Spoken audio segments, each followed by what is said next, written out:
এখনকার ছেলে মিলে যা হয়েছে, কারে কব। ছেলে মিলে সারাদিন ফোনের পরে পড়ে থাকতে, তিনি 5 ওয়াক্ত নামাজ, 1 ওয়াক্ত নামাজ কালাম পড়ে না। হায় আল্লাহ।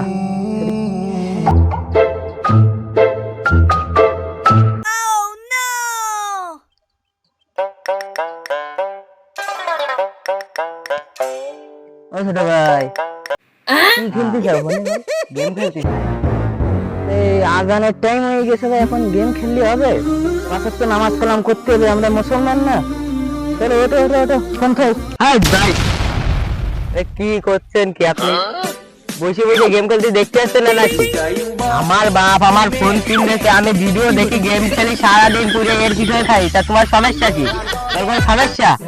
না ছোট ভাই, আমার কোনো সমস্যা নেই, আসলে আমার ভুল হয়ে গেছে।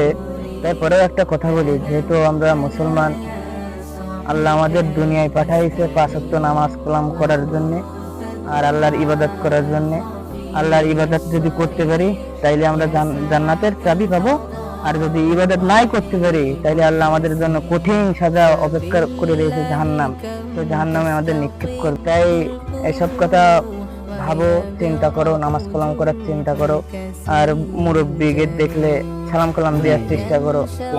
আসলে এগুলো করলে আল্লাহ খুশি হবে আর আমাদের দিনগুলোও খুব ভালো কাটবে। ঠিক আছে বড় ভাই, তাহলে আমার তো ভুল হয়ে গেছে আপনার সাথে এরকম আচরণ করা। তাহলে দেখছেন 5 ওয়াক্ত নামাজ পড়ার চেষ্টা করবো।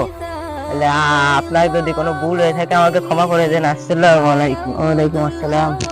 আচ্ছা তাহলে ভালো থাকো। আসসালামু আলাইকুম। ভালো আছি। আমি কারণে বললাম